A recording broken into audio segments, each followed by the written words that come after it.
راضی پر پھیلا یہ دارالعلوم اپنے افکار اور معیار کی وجہ سے نہ صرف ہندوستان میں بلکہ پورے عالم میں قدر کی نگاہ سے دیکھا جاتا ہے۔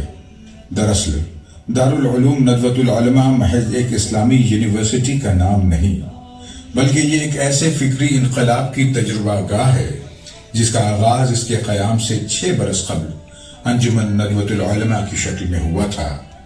بات سن 1892 کی ہے۔ دینی و عصری تعلیم سے وابستہ مسلمانوں میں بڑھتی دوریوں کو مٹانے، اتحاد بین المسالک و اسلامی بھائی چارے کو فروغ دینے اور مدارس دینیہ میں مروجہ نصاب میں ضروری اصلاحات کی غرض سے مدرسہ فیض عام کانپور کے جلسہ دستار بندی میں حضرت مولانا سید محمد علی مونگیری رحمہ اللہ کی تحریک پر ندوۃ العلماء کے قیام کا فیصلہ کیا گیا۔ سن 1894 میں اس کا پہلا اجلاس ہوا۔ اس کے بعد باقاعدہ اس کے سالانہ جلسے ہونے لگے۔ اس تحریک سے ملک کے جید علماء و اسکالرز وابستہ ہوتے گئے۔ پھر وہ وقت آیا جب اپنے افکار و مقاصد کو عملی شکل دینے کے لیے ایک دارالعلوم کے قیام کی ضرورت پر اتفاق ہوا اور اس کے لیے نظر انتخاب شہر لکھنؤ پر پڑے۔ چنانچہ سن 1898 میں دارالعلوم ندوۃ العلماء کی بنیاد رکھی گئی۔ ندوۃ العلماء باقاعدہ ایک تحریک تھی۔ اس کا اصل مقصد یہ تھا کہ نصاب میں بھی بہتر تبدیلیاں کی جائیں اور اقدامات ہوں، اور دوسرے جو اس وقت ایک آپس کے جھگڑے اور لڑائیوں کا سلسلہ تھا اس کو ختم کیا جائے، آپس میں محبتیں پیدا ہوں۔ اس کے لیے تحریک قائم ہوئی تھی، اور یہ بھی ایک بڑا مقصد تھا کہ ایسے افراد تیار ہوں مدارس سے جو ہر طبقے سے بات کر سکیں، ان کو مطمئن کر سکیں۔ تو اندازہ یہ ہوا کہ جب تک کہ ہم خود وہ نظام پیش نہیں کریں گے ہم آگے نہیں بڑھ سکتے، تو پھر دارالعلوم قائم ہوا۔ دارالعلوم ندوۃ العلماء کے لیے ایسا نصاب تیار کیا گیا جس میں ایک طرف علوم دینیہ میں پختگی تو دوسری طرف عربی زبان و ادب میں مہارت اور ساتھ ہی جدید علوم سے حسب ضرورت واقفیت کو اہمیت دی گئی۔ اسی طرح انگریزی زبان کو شروع ہی سے نصاب کا حصہ بنایا گیا اور پرائمری سے عالمیت تک تمام درجات میں پڑھائی جانے لگی۔ شمس العلماء، علامہ شبلی نعمانی اور دیگر علماء کی خصوصی توجہ سے جامعہ کا تعلیمی معیار بلند ہوتا گیا۔ جلد ہی علامہ سید سلیمان ندوی کی شکل میں دارالعلوم نے دنیا کے سامنے ایک مثالی ندوی کا کردار پیش کیا۔ یہ سلسلہ بحسن و خوبی جاری رہا اور پھر عالم اسلام مولانا سید ابو الحسن علی میاں ندوی کی صورت دارالعلوم کی ایک اور آئیڈیل شخصیت سے متعارف ہوئی۔ مفکر اسلام حضرت علی میاں ندوی کے زمانے میں ندوۃ العلماء نے ساری دنیا میں اپنی علمی شناخت قائم کر لی، اور الحمدللہ اس کا جو سب سے پہلے نظام شروع ہوا اور اس میں علامہ سید سلیمان ندوی رحمۃ اللہ علیہ جو سرخیل نے اس کے تعلیم حاصل کی، اس سے لوگوں کو محسوس ہوا کہ الحمدللہ ندوہ اپنے مقصد میں کامیاب ہے۔ اور پھر ابھی قریبی زمانے میں مفکر اسلام حضرت مولانا ابو الحسن علی ندوی رحمۃ اللہ علیہ کی شخصیت نے دکھایا کہ ندوے کا مقصد کیا تھا، اور انہوں نے پھر ندوے کو گویا کہ 4 چاند لگائے اور دنیا میں اس کی شہرت ہوئی۔ دارالعلوم ندوۃ العلماء کا نظام تعلیم 4 مرحلوں میں بٹا ہوا ہے۔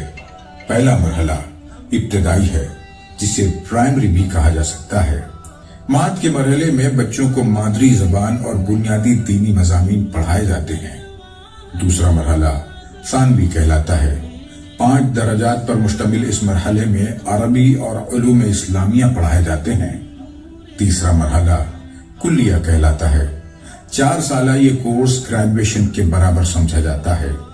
اس میں عربی ادب، تفسیر، حدیث، فقہ اور ان سے متعلق مضامین پڑھائے جاتے ہیں۔ چوتھا مرحلہ علیہ کہلاتا ہے۔ اس 2 سالہ کورس کو 2 حصوں میں تقسیم کیا گیا ہے۔ پہلا سال تکمیل کہلاتا ہے، جبکہ دوسرا سال اختصاص یعنی اسپیشلائزیشن کہلاتا ہے۔ اسی طرح علیہ سے فارغ منتخب طلبہ کو شعبہ تدریب علمی یا شعبہ فقہ و افتاء میں داخلہ ملتا ہے۔ اس 1 سالہ کورس میں طلبہ کو ماہرین فقہ و فتاوی کی نگرانی میں تربیت کا موقع ملتا ہے۔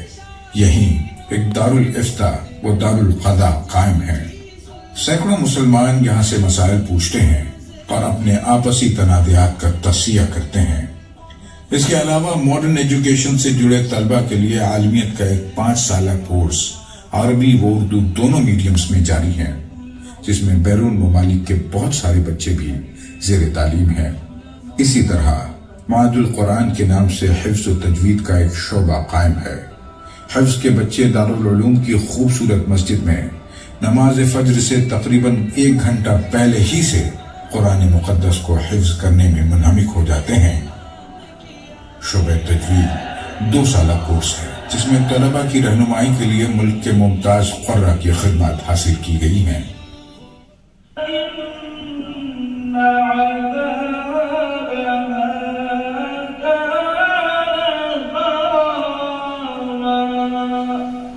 دارالعلوم ندوۃ العلماء میں کلاس روم کی پڑھائی کے علاوہ بھی ہمہ وقت تعلیمی سرگرمیوں کا سلسلہ جاری رہتا ہے۔ ہر ہاسٹل میں طلبہ کے ذریعے مختلف زبانوں میں وال پیپرز ترتیب دیے جاتے ہیں۔ حالات حاضرہ سے باخبر رکھنے کے لیے ہر فلور پر اردو اور انگلش اخبارات کا سٹینڈ لگا ہوتا ہے۔ طلبہ روزانہ نماز مغرب کے بعد اپنے اپنے ہاسٹلز میں قائم سٹڈی ہالز میں جمع ہو کر 1 گھنٹہ سیلف سٹڈی کرتے ہیں۔ کوئی اشکال ہو تو وہاں موجود اساتذہ ان کی رہنمائی فرماتے ہیں۔ نماز عشاء کے بعد بہت سے طلبہ مسجد میں گروپ بنا کر مذاکرے کرتے ہیں۔ زبان و ادب کی عملی مشق کے لیے ہفتہ وار انجمنیں قائم ہوتی ہیں۔ عربی زبان میں مہارت کے لیے النادی العربی کا انعقاد ہوتا ہے۔ اسی طرح جمعیت الاصلاح بھی ایک مرکزی انجمن ہے۔ ان مجالس میں طلبہ زبردست تیاری کر کے خطابت اور تحقیقی مباحث کی مشق کرتے ہیں۔ عربی، اردو، انگریزی اور ہندی زبانوں میں ہونے والے پروگرام سارے طلبہ کے لیے تربیت کا سامان مہیا کرتے ہیں۔ اسی طرح شعبہ دعوت و ارشاد کے ذریعے انہی طلبہ و اساتذہ کے ذریعے شہر لکھنؤ کی سینکڑوں مسجدوں میں درس قرآن و خطابات جمعہ کا نصب بھی کیا گیا ہے۔ اس سے معاشرے کی اصلاح کے ساتھ طلبہ کو عوام سے جوڑنا بھی ایک اہم مقصد ہے۔ ہماری کوشش ہے کہ جو تخصصات کے طلبہ ہیں، پھر تکمیل کے جو طلبہ ہیں، اور پھر عالمیت میں بھی ہم کوشش کریں گے کہ تقریباً یہاں 1000 سے زائد مسجدیں ہیں، بلکہ اور بھی زیادہ، تو ہم کوشش کریں گے کہ مساجد تک ہم ان کو پہنچائیں تاکہ ان کا تعلق عوام سے ہو اور پھر ایک درد پیدا ہو ان کے اندر، اور پھر اس کے ساتھ مشق بھی ہو بات کہنے کی۔ تو دروس قرآن کا الحمدللہ سلسلہ شروع ہوا ہے، خطابات جمعے کے الحمدللہ چل رہے ہیں۔ اس کے علاوہ ہم لوگ یہ بھی کوشش کر رہے ہیں کہ اطراف میں دیہاتوں کے بھی ان کے دورے کرائے جائیں۔ ندوۃ العلماء کا 4 منزلہ کتب خانہ علامہ شبلی نعمانی کے نام سے موسوم ہے۔ اس لائبریری میں مختلف موضوعات پر 2.5 لاکھ سے زیادہ کتابیں موجود ہیں۔ بچے اپنے فاضل اوقات میں یہاں بیٹھ کر ان کتابوں سے استفادہ کرتے ہیں۔ یہاں نادر مخطوطات کا بھی ایک شعبہ قائم ہے، جہاں سینکڑوں سال پرانی کتابوں کو نہ صرف حفاظت سے رکھنے کا انتظام کیا گیا ہے بلکہ ان کو ڈیجیٹل فارمیٹ میں محفوظ کرنے کا نظم بھی کیا گیا ہے۔ اس مرکزی لائبریری کے علاوہ تمام ہاسٹلوں میں دارالمطالعہ کے نام سے کتب خانے موجود ہیں۔ ان سب میں موجود کتابوں کی مجموعی تعداد 5 لاکھ سے سوا ہے۔ دارالعلوم نے انگریزی تعلیم کے لیے 2 کورسز جاری کیے ہیں۔ ایک تو شعبہ انگریزی ہے جہاں 10 منتخب طلبہ کو انگریزی زبان پڑھائی جاتی ہے، جبکہ ایک short term course spoken English کے نام سے بھی جاری ہے۔ اسی طرح کمپیوٹر کورسز بھی جاری ہیں جہاں طلبہ فارغ اوقات میں بیسک کمپیوٹر ٹریننگ حاصل کرتے ہیں۔ اس کے علاوہ ریسرچ، صحافت اور پرنٹنگ کے ڈپارٹمنٹس بھی قائم ہیں۔ جامعہ سے کل 5 رسالے شائع ہوتے ہیں، جن میں 1955 سے جاری البعث الاسلامی نامی عربی رسالہ عالمی شہرت کا حامل ہے۔ اسی طرح عربی زبان میں ہند پاک میں پہلا 15 روزہ رسالہ الرائد بھی یہیں سے شائع ہوتا ہے۔ اردو میں تعمیر حیات، انگریزی میں The Fragrance of East اور ہندی میں سچا راہی یہاں سے نکلتے ہیں۔ مجلس تحقیقات و نشریات اسلام کے ذریعے اردو، عربی، انگریزی اور ہندی زبانوں میں اب تک 400 سے زائد ٹائٹلز شائع ہو چکے ہیں۔ طباعت کے علاوہ نئی نسل تک دین کی صحیح تعلیمات کو عام کرنے کے لیے دارالعلوم میڈیا کے نئے وسائل کے استعمال پر بھی غور کر رہا ہے۔ ان گوناگو ایکٹیویٹیز کے لیے دارالعلوم کا کیمپس جب ناکافی ثابت ہونے لگا تو انتظامیہ نے مخیرین قوم کے تعاون سے لکھنؤ ہی میں دارالعلوم سے 10 کلومیٹر دور معہد دارالعلوم سکھروڈی قائم کیا،